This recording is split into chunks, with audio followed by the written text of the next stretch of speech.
యేసుక్రీస్తు నామంన మన తండ్రి అయిన దేవుడికి కృతజ్ఞత స్తుతులు. యేసు నామం శుభములు, వందనాలు. మన బ్రతుకు మన జీవితాలు మార్చే మాటల్ని బైబిల్ నుండి కొన్ని మాటలు మనం ధ్యానిస్తాం. ప్రార్థన గురించి కొన్ని మాటల్ని మనం ధ్యానిస్తాం. లూకా సువార్త 18వ అధ్యాయము 2వ వచనం నుండి కొన్ని మాటలు చూసుకుంటాం. వారు 2వ వచనం, లూకా సువార్త 18వ అధ్యాయం 2వ వచనం.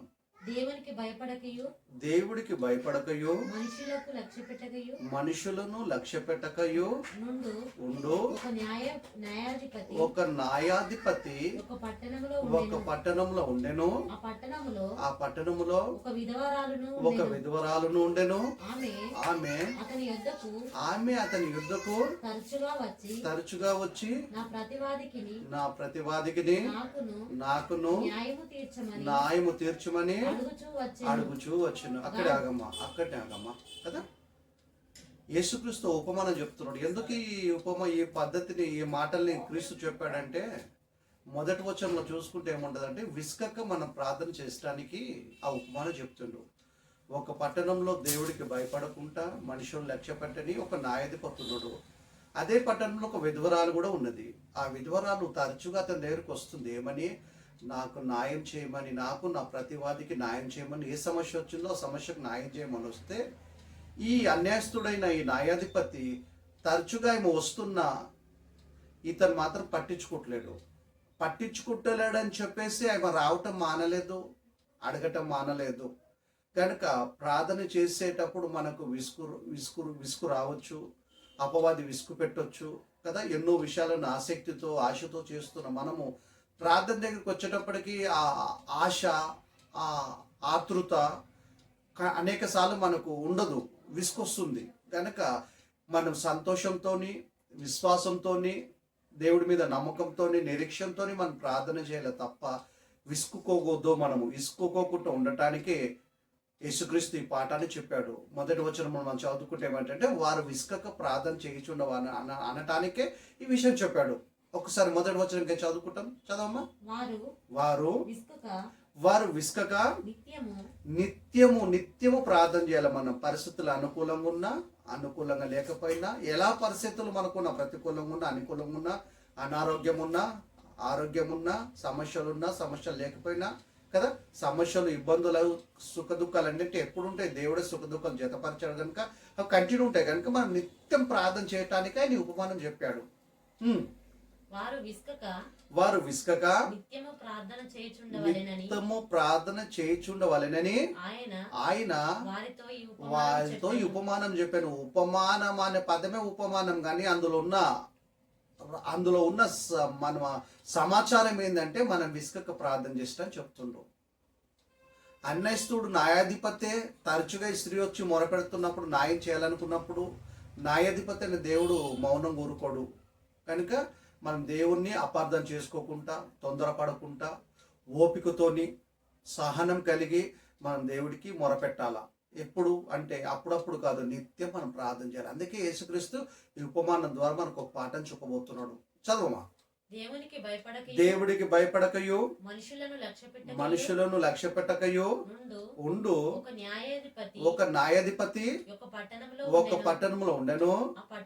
అదే పట్టణంలో ఒక విధవరాలు ఉండెను. ఆమె అతని వద్దకు తరచుగా వచ్చి నా ప్రతివాదికి నాకును న్యాయము తీర్చుమని అడుగుచూ వచ్చాను. గాని అతడు కొంతకాలము ఒప్పుకోకపోయిన, ఎంతకాలం అనేది దేవుడు ఇక్కడ రాయించలే కనుక దాన్ని మనం క్యాలిక్యులేషన్ చేయొద్దు. కొంతకాలం ఒప్పుకోపోయినా అంటే ఆ స్త్రీ తరచుగా వస్తుంది. ఆ వ్యక్తి ఎలాంటి వాడంటే దేవుడికి భయపడడు, మనుషులు లక్ష్య పెట్టడంటే మనుషుల్ని పట్టించుకోడు, అంటే మంచి స్వభావం లేదు. కానీ అతను న్యాయాధిపతి. ఆయన ఈ స్త్రీ ఏం చేస్తుండే అంటే, న్యాయాధిపతి కదా, ఖచ్చితంగా సహాయం చేస్తాడు కదా అనే విశ్వాసంతో, ఆలోచనతో ఆమె తరచుగా వచ్చి గోజాడుతుంది. కానీ ఇతను ఆలోచించుకుంటుండు, నేను దేవుడికి భయపడను, మనుషులను లక్ష్య పెట్టను. అయినా ఈ స్త్రీ ఊకే నన్ను తొందర పెడుతుంది, వచ్చి ఊకే నాకు న్యాయం చేయి, నాకు నా ప్రతివాదికి న్యాయం చేయమంటుంది, నా లక్షణాలు తెలిసి కూడా ఏమో వస్తుంది అని చెప్పి తను ఆలోచించుకుని ఏమనుకుంటాడంటే, ఈ స్త్రీకి నేను న్యాయం చేస్తాను. ఈ స్త్రీకి నేను న్యాయం చేస్తా. అంటే ఈమె తరచుగా పోవటం వల్ల, తరచుగా అడగటం వల్ల అన్యాయస్తుడు న్యాయాధిపతి మనసులోనే మార్పు వచ్చింది, ఆలోచించటం ప్రారంభించాడంటే దేవుడు మౌనంగా ఎందుకు కోరుకుంటాడు? దేవుడు ఎందుకు మనల్ని నిర్లక్ష్యం చేస్తాడు? దేవుడు మనం పరీక్షిస్తున్న అనుకోవాలి. మన విశ్వాసాన్ని పరీక్షిస్తున్న దేవుడు అనుకోవాలా, మన సహనాన్ని పరీక్షిస్తున్న దేవుడు అనుకోవాలా, తగిన సమయం ఆయన మనకు సహాయం చేస్తాడు అనుకోవాలా, మన ప్రార్థనలో చేస్తున్న విన్నపములు దేవునికి అనుకూలంగా ఉండాలా. ప్రార్థనలో వ్యర్థమైన మాటలు ఉచ్చరించకూడదు. మనకి ఏది అవసరమో అది మాత్రమే అడగాల. మన ఏ అవసరాలతో మాత్రమే అడగాలి. అది దేవుని చిత్తానుసారమైనదైతే, అది న్యాయమైనదైతే దేవుని సమయంలో దేవుడే సహాయం చేస్తాడు. టైం ఎంత పడుతుందో తెలియదు, కానీ మనం నిత్యం ప్రార్థన చేయాలా, విసుకుకోకుండా ప్రార్థన చేయాలా, విశ్వాసంతో ప్రార్థన చేయాలి, నిరీక్షణతో ప్రార్థన చేయాలి, ఓపికతో ప్రార్థన చేయాలి. మనం ప్రార్థన చేసడం అస్సలు మానొద్దు, పట్టుదల కలిగి ప్రార్థన చేయాలి. ఆ న్యాయాధిపతి అన్యాయస్తుడైన ఈ స్త్రీ మాత్రం తరచుగా వస్తుంది అనమాట, కంటిన్యూ వస్తుందేమో, తరచుగా వస్తుంది, మానట్లేదు, తరచుగా వస్తుంది. ఇంకో మాట చెప్పాలంటే ఏడతగకు వస్తుంది కదా. తన పనులు తను చేసుకుంటుంది, కంటిన్యూ అంటే ఎవ్రీడే అన్నట్టు కాదు కదా, మధ్యలో ఆపకుండా ఆయన కదా తరచుగా వస్తుంది, ప్రార్థన చేస్తా కదా, మొరపెడుతుంది న్యాయాధిపతికి. న్యాయాధిపతి మాత్రం సహాయం చేస్తలేడు. కొద్ది కాలం దాకా ఆయన అలానే ఉండిపోయాడు. కంటిన్యూ చదవమ్మా. అతడు ఇప్పుడు ఆలోచించడం మొదలు పెట్టాడు. అన్యాయస్తుడైన న్యాయాధిపతి అతడు కొంతకాలమైన తర్వాత కొంచెం కాలమైన తర్వాత కొద్ది కాలము ఒప్పుకోకపోయాను. మళ్ళీ కొద్ది పైకి చదవమా. అదే అతడు న్యాయము తీర్చమని అడుగుచూ వచ్చెను గాని, కొద్ది పైకి చదవాలమ్మ, మళ్ళీ మిస్టేకే. ఆమె అతని యొద్దకు తరచుగా వచ్చి నా ప్రతివాదికి నాకును న్యాయము తీర్చమని అడుగుచూ వచ్చాను. కంటిన్యూ అడుగుతూ వచ్చాను, తరచుగా వచ్చెను గాని అతడు కొంతకాలము ఒప్పుకోలేదు.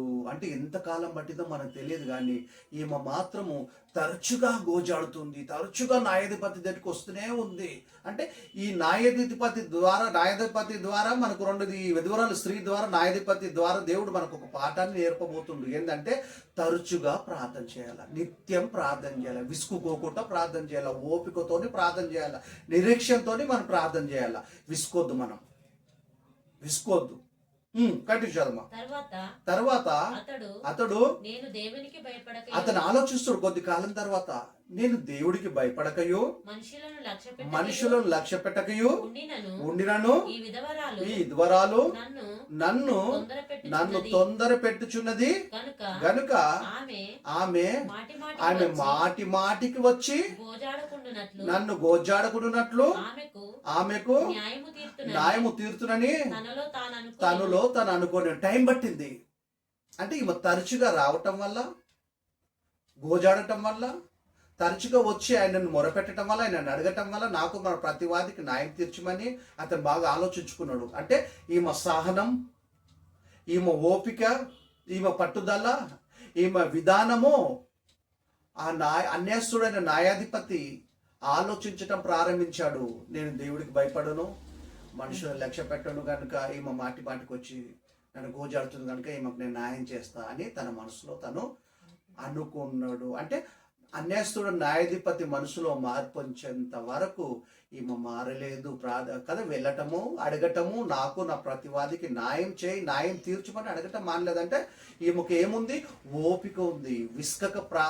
కదా విసుకు అనేది లేదు ఈమెకి. తరచుగా వస్తుంది, గోజారుతుంది, కోపం వస్తలేదు ఈమెకి, సహనం ఉంది కదా, ధైర్యంగా వస్తుంది. మనం కూడా దేవుడి మీద విశ్వాసంతో, నిరీక్షణతో, భక్తితో, అన్యాయస్తుడైన న్యాయాధిపత్యం మనసు మార్చుకున్నప్పుడు దేవుడు దేవుడు న్యాయాధిపతి అని, అన్యాయస్తుడు కాదు దేవుడు. మనం నమ్మకమైన వాళ్ళం కాదు, దేవుడు నమ్మకమైన వాడు. మనం అన్యాయస్తులము, దేవుడు అన్యాయస్తుడు కాదు, న్యాయవంతుడైన. మనం యథార్థవంతులం కాదు, దేవుడు యథార్థవంతుడు. దేవుడు ప్రేమమయుడు, మనకు లేదు ప్రేమ. ఆయన చేసిన మేలు ఎన్నో మర్చిపోతున్నాం మనము. ఆయన కనికరించి ప్రేమతో ఇంకా మనం కాపాడుతున్నాడు, సహాయం చేస్తున్నాడు. కనుక మనం కూడా విసుకక ప్రార్థన చేయాలా. ఏమలాగే కదా విసుకక ప్రార్థన చేయాలా. ప్రార్థనలో మనము గోజాడాల, దేవుడి కంటిన్యూ మనము నిత్యం ప్రార్థన చేయాలి. మనం విశ్వాసంతోని, నిరీక్షణతోని, నమ్మకంతోని, భక్తితోని మనం ప్రార్థన చేయాలా. విసుకోవద్దు. మనం నిత్యం ప్రార్థన చేయాలి. మనం ప్రార్థన చేస్తే ఏ రోజు ఆపొద్దు కదా. మన సమస్యలు, మన బాధలు అన్నీ మనం దేవుడు చెప్పుకోవాలి. నిత్యం మన పనులు మనం చేసుకుంటూ, మన కుటుంబాలు మనం చూసుకుంటూ, మనం భక్తిగా ఉంటూ దేవునితో సమయాన్ని గడపాల. ప్రార్థనలా సమయాన్ని స్పెండ్ చేయాలి మనం వ్యక్తిగతంగా, కుటుంబంగా. కనుక ఎంత టైం పడుతుందో తెలియదు, దేవుడు మాత్రం ఖచ్చితంగా సహాయం చేస్తాడు. ఎందుకంటే ఆయన న్యాయాధిపతి అయినా కదా. ఇతను మనుషుడు, అన్యాయస్తుడైన న్యాయాధిపతి, కానీ దేవుడు న్యాయవంతుడు, న్యాయాధిపతి. కంటిన్యూ చదువు. మళ్ళీ ప్రభు ఇట్లా అంటూ, నువ్వు అన్యాయస్తుడైన న్యాయాధిపతి చెప్పిన మాట వినండి అని. మరియు ప్రభు ఇట్లా, నేను అన్యాయస్తుడైన ఆ న్యాయాధిపతి చెప్పిన మాట వినండి. ఏమనుకున్నాడైనా, నేను దేవుడికి భయపడును, మనుషులు లక్ష్య పెట్టును, అయినా స్త్రీ వచ్చి ఊకే నన్ను గోజాడుతుంది కనుక మీకు న్యాయం చేస్తున్నాడు. అందుకే అదే విషయం అంటాడు ప్రభు. ఏమన్నాడు అంటే, ఆ అన్యాయస్తుడైన న్యాయాధిపతి చెప్పిన మాట వినండి. న్యాయాధిపతి కానీ అన్యాయస్తుడు అతను. అన్యాయస్తుని న్యాయాధిపతిలో ఏమొచ్చింది? మార్పు వచ్చింది.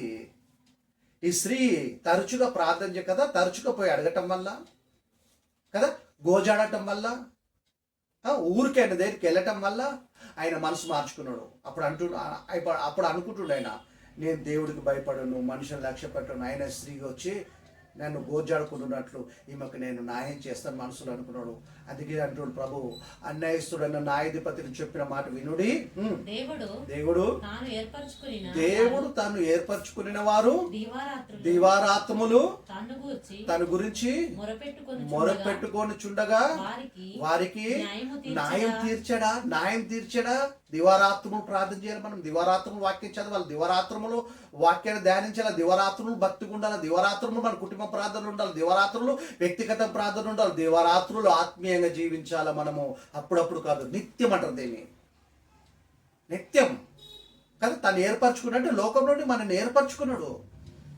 పాపముల చేత, అపరాధం చేత చచ్చిపోయిన మనని యేసుక్రీస్తు ద్వారా మనం బ్రతికించాడు. ఆయన రక్తం వల్ల మనకు పాపక్షమాపణ కలిగింది, తిరిగి జన్మించాము. మనం బ్రతికించాడు మనను, మన పాపక్షమాపణ కలిగింది గనుక లోకం నుండి మనను అపవాది రాజ్యంలోకి మనను ఏర్పరచుకుంటే ఆయన దేవుడు తను ఏర్పరచుకున్న వాళ్ళు దివారాత్రులు మొరపెట్టుకొని చుండగా. చదమ్మా. వారికి న్యాయము తీర్చడా. కొద్ది పైకి. దేవుడు తను ఏర్పరచుకున్న వారిని వారు దివారాత్రములు తన గురించి కంప్లీట్ చదవాలమ్మ నువ్వు. తన గురించి దివారాత్రులు మొరపెట్టుకొని చుండగా వారికి న్యాయము తీర్చడా. ఆయన వారికి త్వరగా న్యాయము తీర్చును. వారి విషయమే కదా. ఆయన దీర్ఘశాంతం చూపుతున్నాడు. దేవుడు ఇంకా దీర్ఘశాంతాన్ని ఎందుకు చూపుతున్నాడు అంటే మనం మారటానికి. ఆయన దీర్ఘశాంతం మన మార్పు కోసం, అన్యజనులు మారు మనసు కోసం. మనలో మారు మనసును పొందిన మనలో కూడా చాలా మార్పు కావాలా. యేసుక్రీస్తును ఒకవేళ ఆయన పంపిస్తే, ఆయన భూమి మీద కాలు పెడితే విశ్వం పని అయిపోతుంది. మనలో క్రైస్తవులు అనేకులలో మనలో మార్పు లేదు. దేవునితో సరైన సంబంధం మనకు లేదు. అనేకులు ఇంకా అన్యులు కూడా ప్రభులోకి ఇంకా రాలేదు. కనుక మనుషులందరి రక్షణ నిమిత్తమే కదా ఆయన దీర్ఘశాంతాన్ని చూపెడుతున్నాడు. ఆయన త్వరగా న్యాయం తీరుస్తాడు మనకి. ఆ న్యాయాధిపతి చెప్పిన మాట ప్రకారంగా మనం జీవించాలా. ఖచ్చితంగా దేవుడు ఏ టైంలో ఏం కావాలో మనకు దేవుడు ఖచ్చితంగా సహాయం చేస్తాడు. కనుక విసుగుగా కదా మనం విశ్వాసంతో, నిరీక్షణతో, ఓపికతోని కదా, విశ్వాసాన్ని కోల్పోకుండా, ఓపిక నశించిపోకుండా, విసుకుపోకుండా కదా, మనము సహనం కోల్పోకుండా మనం నిత్యం ప్రార్థన చేస్తాం. అందుకే అన్యాయస్తుడు న్యాయాధిపతి కోసం, విధవరాల కోసము ప్రభు మనకు పాఠాన్ని చెప్పాడు. నిత్యం మనం ప్రార్థన చేస్తాం. అలా చూసుకుంటాం. 1 తిమోతి రాసిన పత్రిక 2వ అధ్యాయం 1వ వచనం. మనము సంపూర్ణ భక్తియు, మన గురించి మనమే ప్రార్థించటం కాదు, ఇక్కడ మరో పాఠం చెప్తున్నాడు. మనము సంపూర్ణ భక్తియు అంటే 100% మనం భక్తి ఉన్నా దేవుడు సరిపోదు అంటుండు. మనం సంపూర్ణ భక్తియు మాన్యతయు కలిగి మాన్యత కలిగి నెమ్మదిగాను నెమ్మదిగాను సుఖముగాను సుఖముగాను బ్రతుకు నిమిత్తము అన్నిటికంటే చూడండి కదా, అన్నిటికంటే అంటాడు. అన్నిటికంటే అంటే ముఖ్యం కాదు, ప్రాముఖ్యం అని అర్థం. మనం సంపూర్ణ భక్తియు మాన్యతం కలిగి సుఖముగా బ్రతుకుత కంటే అన్నిటికంటే ముఖ్యముగా మనుషులందరి కొరకు మనం ఎలా సుఖంగా ఉంటున్నామో మనం కదా, మనం ఎలా మాన్యత కలిగి ఉన్నామో కదా, మనం పరిపూర్ణమైన భక్తి కలిగి ఎలా ఉన్నామో అనేకులు కూడా అలాంటి స్థితిలోకి రావాలంటే మనము క్రీస్తు గురించి ప్రకటించాలా, ప్రత్యక్షంగా పరోక్షంగా సువార్తను ప్రకటించాలా, దేవుడి గురించి మనం చెప్పాలా, నీతి గురించి మనం చెప్పాలా, పరలోకం కోసం మనం చెప్పాలా, నరకం గురించి చెప్పాలా, అపవాది కోసం చెప్పాలా, పాప క్షమాపణ కోసం చెప్పాలా, భక్తి గురించి చెప్పాలా, వాళ్ళకి మనం నిత్య జీవితం కోసం మనం చెప్పాలా, క్రీస్తు గురించి కదా ప్రకటించాలా, క్రీస్తు మరణం సమాధి పునరుద్ధానాన్ని ప్రకటించాలా, మనం మాన్యత కలిగి కదా కదా మనము సుఖముగాను మనము మరి చదవ మొదటి వచనం, మనం సంపూర్ణ భక్తియు మానిత్యము కదా, మనం సంపూర్ణ భక్తియు మానిత్యు కలిగి నెమ్మదిగాను సుఖముగాను బ్రతుకు నిమిత్తము అన్నిటికంటే ముఖ్యముగా మనుషులందరి కొరకు, రాజుల కొరకు, అధికారుల కొరకు విజ్ఞాపములను ప్రార్థనలను యాచనాలను కృతజ్ఞత స్తుతులను చేయవలెనని హెచ్చరించుచున్న అపోస్తులైన పౌలు ద్వారా తిమోతికి కదా పత్రిక రాయిస్తున్నాడు దేవుడు. హెచ్చరించుచున్నాను, ఇది మంచిదియో మన రక్షకుడగు దేవుని దృష్టికి అనుకూలమై ఉన్నది. అంటే దేవుడికి ఇష్టమైన కార్యం ఇది. మనం సంపూర్ణ భక్తియు మానితము కలిగి సుఖముగా బ్రతకటం కంటే కదా బాగానే ఉంది. కానీ మనలాగా అనేకులు కూడా సువార్త అందక మనలాగా భక్తిగా లేకపోతే ఎంతమంది నామకార్థ క్రైస్తవులు అస్సలు ప్రభులోనికి రానోళ్ళు ఎంతోమంది వాళ్ళు చచ్చిపోతే నరకానికి వెళ్ళిపోతున్నారు. మనం సంపూర్ణ భక్తి కలిగి మాన్యతం కలిగి సుఖముగా ఉంటే సరిపోతుందా? అనేకులు నశించిపోతున్నారు గనక వాళ్ళని రక్షించే జీవం గల మాటల్ని మనం అందిస్తాం. వాళ్ళ కోసం మనం ప్రార్థన చేస్తాం. మనుషులందరి కోసము, రాజుల కోసం, అధికారుల కోసం మనం రోజు మొరపెట్టాలి. మన గురించి మనం, మన కుటుంబం కోసం మనం కదా, అనేకుల కోసం, మనుషుల కోసం, రాజుల కోసం, అధికారుల కోసం కూడా మనం ప్రార్థన చేయాలి. వాళ్ళకు కూడా సువార్త అందాలా, ప్రత్యక్ష పరోక్షంగా సువార్త పని మనం చేయాలా, సేవకులు ప్రోత్సహించాలా, మనం కూడా అందులో పాలు పొందాలా కదా. ఇది మన దేవుని దృష్టి, ఇది మన రక్షకుడైన దేవుని దృష్టికి అనుకూలమైనది అంటున్నాడు. ఆ వచనం చదవమా. ఇది మంచిది. ఇలా చేస్తే మనుషులందరి కోసం, రాజుల కోసం, అధికారుల కోసం ప్రార్థన చేయటం మంచిది. ఇది మంచిదియో మన రక్షకుడగు దేవుని దృష్టికి అనుకూలమై ఉన్నది. అంటే దేవుడికి ఇష్టమైన కార్యం. ప్రతికూలం కదా, అనుకూలమైన దాన్ని మనం చేయాలా, అనుకూలమైన దాన్ని చేయాలి. మన కోసం మనమే ప్రార్థన చేసుకోవట్లేదంటే, మన కుటుంబం కోసం మనమే టైంని కేటాయిస్తలేమంటే మనుషులందరి కోసం ఏడ చేస్తాం? చేయాల. రోజు గడిచిపోతున్న వయసు మీద పడుతుంది, ప్రపంచానికి టైం దగ్గర పడుతుంది, యేసు రాకడ ఎప్పుడో మనకు తెలియదు. అలర్ట్గా ఉండాలి మనము. ఆయన మనసులో మాటలు, దేవుడి మనసులో మాటలు 66 పుస్తకాలు మన చేతికి అందించాడు, జీవ గ్రంథాన్ని. మనం ఎలా బ్రతికితే పరలోకానికి వెళ్తామో, ఎలా బతికితే మనం దేవుడికి నచ్చుతామో, అనేక విషయాలను మనం ఏం చేయాలనో దేవుడు ఎన్నో విషయాలు రాయించాడు. కనుక మనం విన్న వాక్య ప్రకారంగా ఖచ్చితంగా మనం ప్రవర్తించాలా, మనం ప్రయత్నించాలా. మనుషులందరి కోసం, రాజుల కోసం, అధికారుల కోసం మనం ప్రార్థన చేయాలా. మనం సంపూర్ణ భక్తి మాన్యత కలిగి సుఖముగా బతకటమే కాదు కదా, ముఖ్యముగా ఏంటంటే మనుషులందరి కోసం, రాజుల కోసం, అధికారుల కోసం ప్రార్థనలు, విజ్ఞాపనలు, కృతజ్ఞత స్తుతులు చెల్లించాలా దేవుడికి. మనం మన రక్షకుడు దేవుని దృష్టికి అనుకూలమైనది అంటున్నాడు. అనుకూలమైనది. త్వరగా చూసుకుంటాం. రోమిలకు రాసిన పత్రిక 12:12. రోమిలకు రాసిన పత్రిక 12:12. నిరీక్షణ గల వారై, అంతకంటే ముందు శ్రమ. రోమిలకు రాసిన పత్రిక 12:12. శ్రమయందు మనం ఎంత ప్రార్థన చేసినా, మనం ఎంత భక్తిగా ఉన్నా శ్రమలు, ఇబ్బందులు ఖచ్చితంగా వస్తాయి. రాత్రి పగల్లాగా అవి తోడే ఉంటాయి. దేవుడే సుఖ దుఃఖాలను జతపరచాడు. వాటిని బట్టి భయపడవద్దు. ఇవన్నీ తాత్కాలికమే, మనకు సుఖమైన దుఃఖమైన కదా. ఆయన ఎందుకు భయభక్తులు కలిగి ఈ లోకంని మనం వదిలిపెడితే, దేహాన్ని వదిలిపెడితే క్రీస్తు రాకముందైతే నెమ్మదికి వెళ్తాం. క్రీస్తు వస్తే నిత్యజీవంలోకి పరలోకానికి ప్రవేశిస్తాం కనుక అది శాశ్వతమైనది. మనకి అనంతకాలం నెమ్మదిలో ఉంటాం మనం, దేవుని లోకంలో ఉంటాం మనం కనుక ఆ జీవితాన్ని దృష్టిలో పెట్టుకొని ఈ జీవితంలో అన్ని ఓర్చుకోవాలి మనం. అందుకే అంటుడు శ్రమయందు, రోమిలకు రాసిన పత్రిక 12:12 శ్రమయందు ఓర్పు గలవారై ప్రార్థన యందు పట్టుదల కలిగి ఉండాలి. పట్టుదల కలిగి ఉండాలి. శ్రమలో ఏముండాలి? మనం ఓర్పు ఉండాలి. మనకి ఓర్పు ఉంటేనే కదండి మనము ఆత్మీయంగా ఉండగలుగుతాం. ఓర్పు ఉంటేనే కదా మనము దేవుడి మాటలు వినగలుగుతాం, దేవుడికి మొరపెట్టగలుగుతాం, దేవుడి మాటలు ధ్యానించగలుగుతాం. ఓర్పు చాలా ముఖ్యం మనకి. ఓర్పు చాలా ముఖ్యం. తొందరపాటు వాళ్ళు ఎన్నో సమస్యలు తెచ్చుకుంటాం మనము. ఓర్పు చాలా ముఖ్యము మనకి. శ్రమయందు ఓర్పు గలవారై ప్రార్థన యందు పట్టుదల కలిగి ఉండండి. ప్రార్థన యందు పట్టుదల కలిగి ఉండండి అంటే పట్టు వదిలిపెట్టకుండా మనం ప్రార్థన చేయాలా. అన్ని పరిస్థితుల్లో మనం ప్రార్థన చేయాలా. మన కోసం మనం ప్రార్థన చేసుకోవాలా. రోజు బైబిల్ చదవాలా, బైబిల్ ధ్యానించాలా, పిల్లలకి నేర్పించాలా. చదవటం వినటమే కాదు, వాక్య ప్రకారంగా మనము ప్రవర్తించాలా. వాక్యం ద్వారా మనం తరబిది తీసుకోవాలి. మన పిల్లలకు తరబిది ఇవ్వాలా. వాక్యానుసారంగా మనం బ్రతకటానికి సాధనం చేయాలా. మన పిల్లలను కూడా కదా వాక్యానుసారంగా పెంచడానికి సాధనం చేయాలి. మనము దేవుని ఎక్కువగా ప్రేమించాలి. మనము ఆయన జీవితాన్ని మనకు అందుకే ప్రసాదించాడు. ఇంకా మనం చనిపోకుండా ఉండమంటే ఎవరి కోసమో తెలుసా? భార్య కోసం, భర్త కోసం, పిల్లల కోసం కాదు, దేవుడి కోసం బతకటానికి, దేవుడికి దగ్గర అవ్వటానికి ఆయన పని సువార్త కార్యక్రమము మనము చేయటానికే ప్రత్యక్ష పరలోకం దేవుడు మనకు అవకాశం ఇచ్చాడు. ఆయన పని చేస్తేనే జీతం ఇస్తాడు ఆయన మనకి. ఏంటో తెలుసా? నిత్య జీవితము.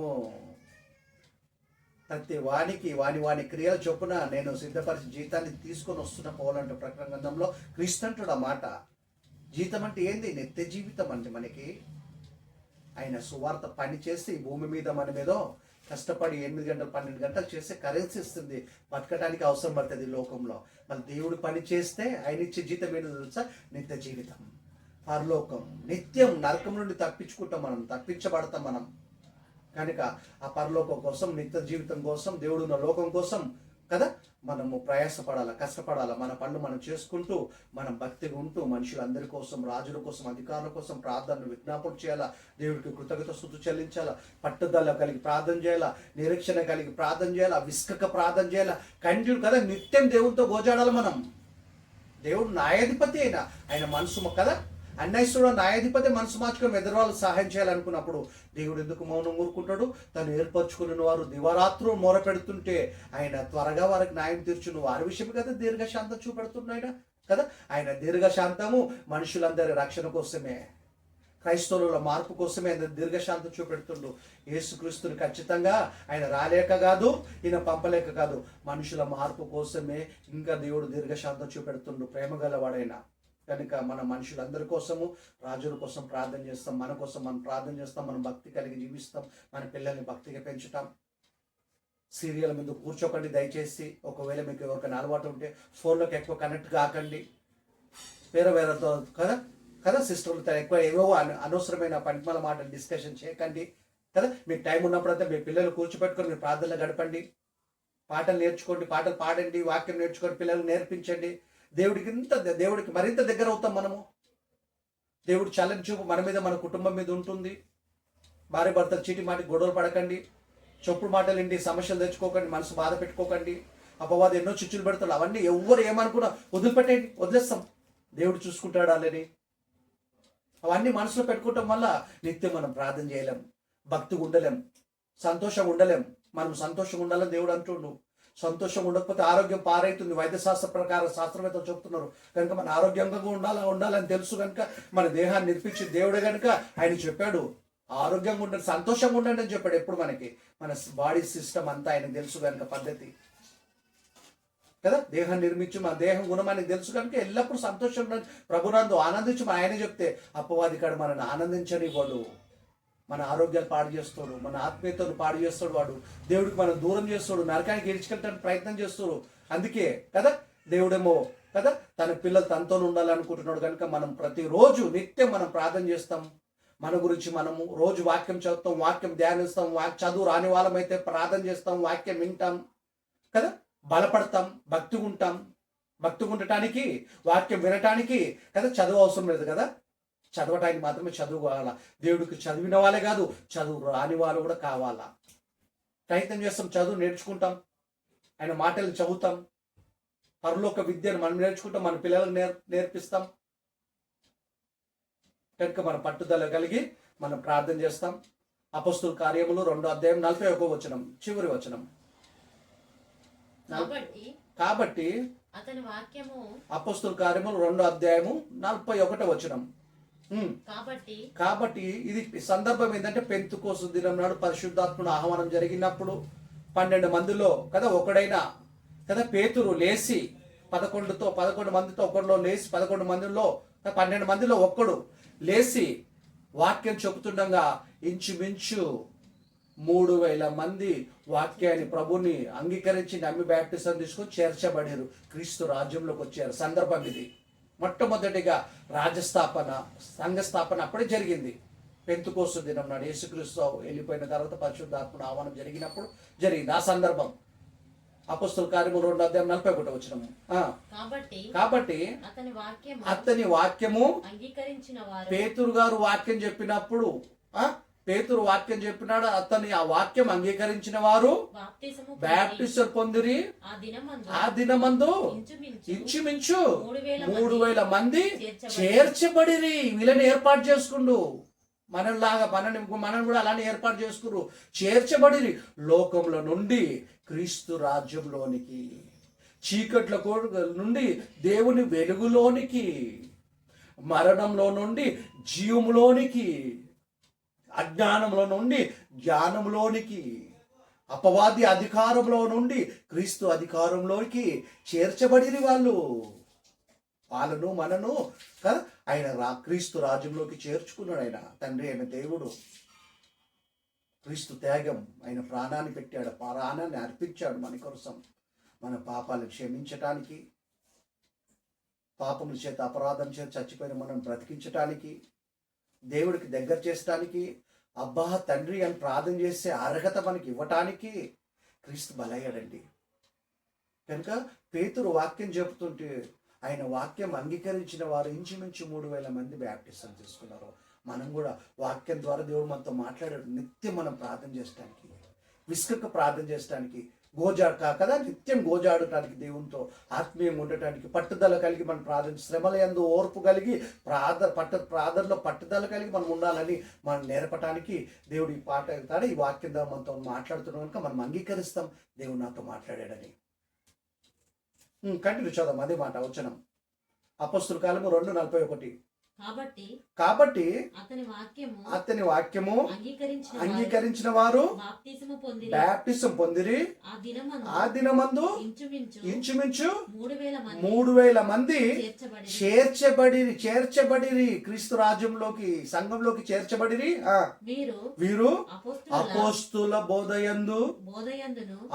బోధయందును సహవాసమందును రొట్టె విరుచుటయందును ప్రార్థన చేయటయందును ఎడతెగక ఉండేరి. వాళ్ళ పనులు వాళ్ళు చేసుకుంటారండి, వాళ్ళ కుటుంబాలను వాళ్ళు చూసుకుంటారు, వాళ్ళ జీవన పద్ధతి వాళ్ళు చూసుకుంటారు కదా. మొదటి శతాబ్దం క్రైస్తవులు, అపోస్తులు కదా, భక్తి కలిగి కదా రొట్టె విడిచితందు, సహవాసమందు, రొట్టె విడిచిటయందు, ప్రార్థన యందు ఎడతెగక ఉండేరి. చూడు, మొదటి శతాబ్దం క్రైస్తవులు రోజు కొడుకున్నారు, వాళ్ళు రోజు కొడుకున్నాడు, ఎడతెగక ఉండేరి. వీరు అపోస్తుల బోధయందు, చదువు అక్కడికని, అపోస్తుల బోధయందును కొద్ది పైకి, వీరు బాప్టిజం తీసుకున్న వాళ్ళు ఇంచుమించు 3000 మంది. వీరు అపోస్తుల బోధయందు సహవాసమందు రొట్టె విరుచుటయందు ప్రార్థన చేయటయందు ఎడతెగక ఉండిరి. ఎడతెగకుండిరి అంటే ఎక్కడ ఆబ్సెంట్ లేదు వాళ్ళకి. సహవాసం కంపల్సరీ అవసరం మనకు. మీరు ఏ మందిరాలకు వెళ్తారో ఖచ్చితంగా మీరు సహవాసాలు మానకండి.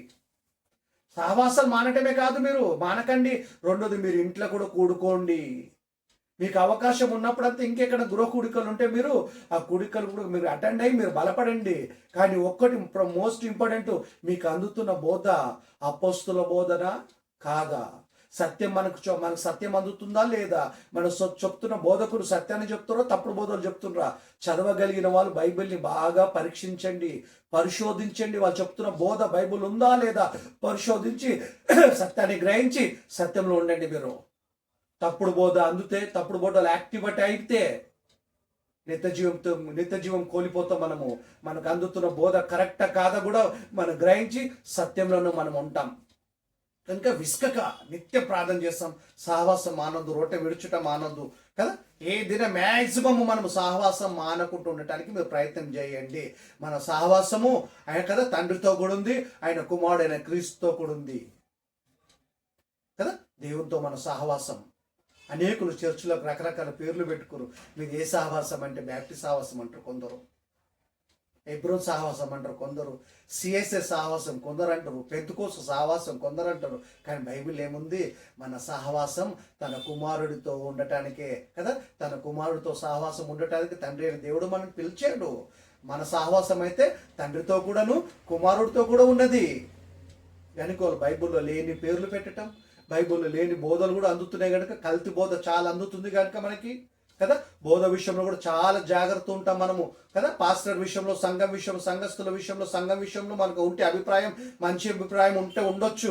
కానీ బోధ కరెక్ట్ అందుతుందా లేదా మనము ఆలోచించాలా, పరీక్షించాలా. మనము మెడిసిన్ కదా, మెడిసిన్ డూప్లికేటివ్ లేబుల్ ఒరిజినల్ లాగా దేవుని పేరట తప్పుడు బోధ కూడా అపవాది కదా ప్రకటించేటట్టు చేస్తుంది. కనుక బోధ విషయంలో కూడా మనం చాలా జాగ్రత్త ఉంటాం. ఈ సమయాన్ని ఇచ్చిన దేవుడికి యేసుక్రీస్తు నామమున కృతజ్ఞత స్తుతులు. మనం ప్రార్థన చేసుకుంటాం. పరలోకమందున్న పరిశుద్ధుడ మా తండ్రి, ఈ సమయాన్ని తరుణాన్ని మాకు ఇచ్చిన విధానాన్ని బట్టి మీ కుమారుడు మా రక్షకుడైన యేసు నామాను మీ కృతజ్ఞత స్తుతులు నాయన. వాక్యం ద్వారా తండ్రి మీరు మాతో మాట్లాడారు. మీ మాటల్ని అంగీకరించగలిగే మనసు మాకు దయచేయండి. అంగీకరిస్తున్నాం నాయన. విసుకక సహనం కలిగి నైనా మేము నిత్యం మీకు మొరపెట్టగలిగే మనసు మాకు దయచేయండి. విశ్వాసాన్ని కోల్పోకుండా, ఆత్మీయతను తోలిపోకుండా, శ్రమల యందు కూడా పట్టుదల కలిగి మేము ప్రార్థన, శ్రమల యందు నాయన ఓపిక కలిగి, శ్రమ యందు ఓపిక కదా పట్టుదల కలిగి మేము ప్రార్థన చేయగలిగే మనసు మాకు దయచేయండి. మా గురించి మేమే కాదు, ఇతరుల గురించి కూడా, మనుషులందరి కోసం, రాజుల కోసం, అధికారుల కోసం కూడా నిత్యం మా గురించి మేము వాళ్ళ గురించి కూడా ప్రార్థన చేయగలిగే మనసు మాకు దయచేసి విశ్వాసంలో మమ్మల్ని బలపరచండి. అన్ని పరిస్థితుల్లోనైనా మీ మీద ఆధారపడి జీవించగలిగే మనసు మాకు దయచేయండి. మమ్మల్ని ఆత్మీయంగా, మానసికంగా, శారీరకంగా దీవించండి. ఆర్థికంగా సహాయం చేయండి తండ్రి. అయ్యో గొప్ప దేవ, మాకు నెమ్మది సమాధానం కలిచేయండి. ఎవరు అన్నో విషయాలు నైనా మేము పట్టించుకోకుండా, అవన్నీ గుర్తు చేసుకొని మేము మనసును బాధ పెట్టుకోకుండా, ఆ బాధలో మీకు దూరం కాకుండా, ప్రార్థనలు మానకుండా, వాక్యం మానేస్తుంటాం కొన్నిసార్లు బాధలో కాకుండా, ఎల్లప్పుడూ మీ అందు ఆనందించగలిగే మంచి మనసు మాకు దయచేసి, ఇతరులు కూడా క్షమించగలిగే మనసు, అనవసరమైన విషయాలు ఆలోచించకుండా ఉండగలిగే మనసును మాకు దయచేయమని, ఎవరు ఏమన్నా నైనా మేము పట్టించుకోకుండా నైనా వాళ్ళని క్షమించి నైనా వదిలిపెట్టి మీకు వాళ్ళ గురించి మొరపెట్టగలిగే మనసుని మాకు దయచేయమని, నేను గొప్ప విశ్వాసంలో మమ్మల్ని ఒక మంచి స్థితులు పెట్టమని, మీకు ఇష్టమైన పిల్లలుగా, మీకు ప్రియమైన పిల్లలుగా మేము బతకటానికి కృప చూపెట్టండి. విన్న వాక్యాన్ని మర్చిపోకుండా వాక్య ప్రకారంగా మేము ప్రవర్తించగలిగే మనసు మా అందరికీ, మీ పిల్లలందరికీ మీరు దయచేయమని, వాక్యం విన్న మీ పిల్లలందరికీ, వాక్యాన్ని చదివిన నీ కుమార్తె కూడా మీరు దయచేయమని, మీ కుమారుడు మా రక్షకుడైన యేసు నామమున ఈ ప్రార్థన మీకు సమర్పిస్తున్నాం తండ్రి. ఆమేన్. మన తండ్రి అయిన దేవుని ప్రేమ, మన కుమారుడైన యేసుక్రీస్తు కృప, పరిశుద్ధాత్మ అన్ని సావసం మనకు ఆయన పిల్లలందరికీ ఎల్లప్పుడూ తోడే ఉండును గాక. ఆమేన్.